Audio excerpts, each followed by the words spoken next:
One player whose Ryder Cup fate is not yet decided is America's Patrick Reed. One of the stars in 2014 at Gleneagles, the passionate Texan currently occupies the 8th and final automatic spot in the US standings, with the Barclays this weekend, the final Ryder Cup qualifying event. Making the team at Hazeltine would mark a positive end to a frustrating year for Reed, who, despite representing the USA at the Olympics and being ranked 14th in the world, is still looking for that first win in 2016.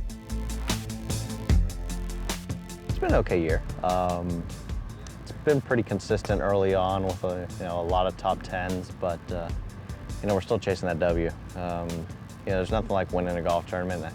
Haven't won in a while, so it's something we're always striving to get to. And but overall, so far the year's been an okay year. I need to play a little better in the bigger events. I haven't really played very well, and I just think that's a mindset going into them. I need to kind of just step back and know I'm ready and go play some golf. The 26-year-old feels it's simply a matter of time, though, before he gets back into the winner's circle. I don't really feel like there's as much of a weakness as it is just having everything click at once. I might be on ball striking one day, and then that same day my putter's not that hot. But then the next day I might not hit the ball quite as well, but might make everything. And it's just kind of one of those things. I just need it all to kind of click at the same time and not have three-fourths of the puzzle. I need all of the puzzle. With the Ryder Cup at Hazeltine just over a month away, Reed is close to securing that automatic spot.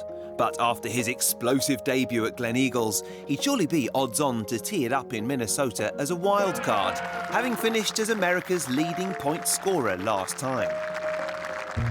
Well, the highlight, of course, was going 3-1 and having Ian Poulter in the first match, and Jordan and I going out and winning that match.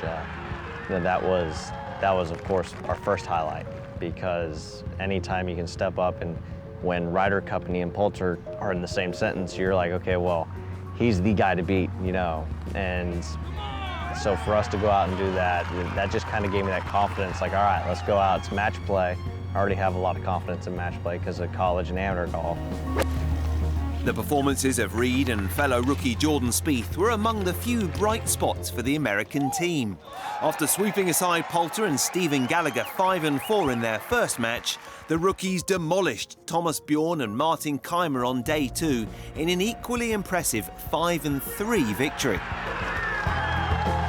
That was my first Ryder Cup, so being overseas, I didn't really know what to expect. I expected to hear a lot of cheers for any time they hit a golf ball, and I expected to hear either boos or nothing if I hit a good shot. And it actually was completely opposite of what I thought. It didn't matter where they hit it.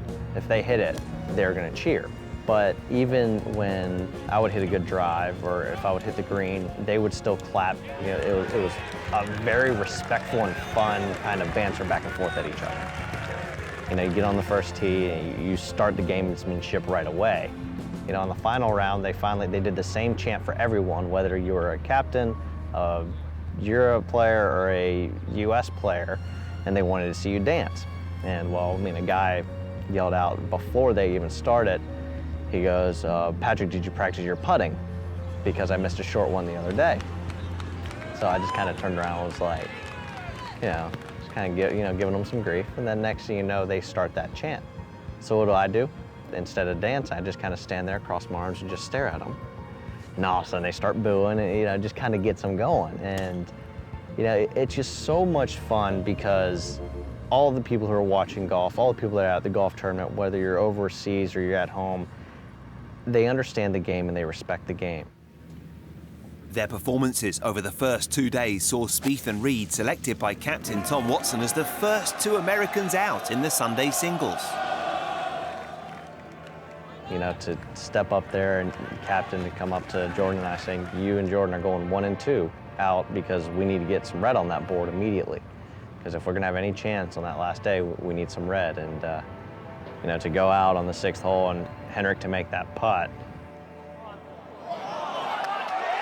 And I'm sitting here going, all right, well, you have this 8-footer. If you don't make this, blue's going on the board, so you're going to let your team down. And to pour that putt in, turn to the crowd, and give them the shush, it just seemed like it elevated not only the golf in our group, but also just the people, all the fans on every hole, just seemed to get higher and higher and just stronger and stronger. It was so much fun. I put a target on my back, for sure.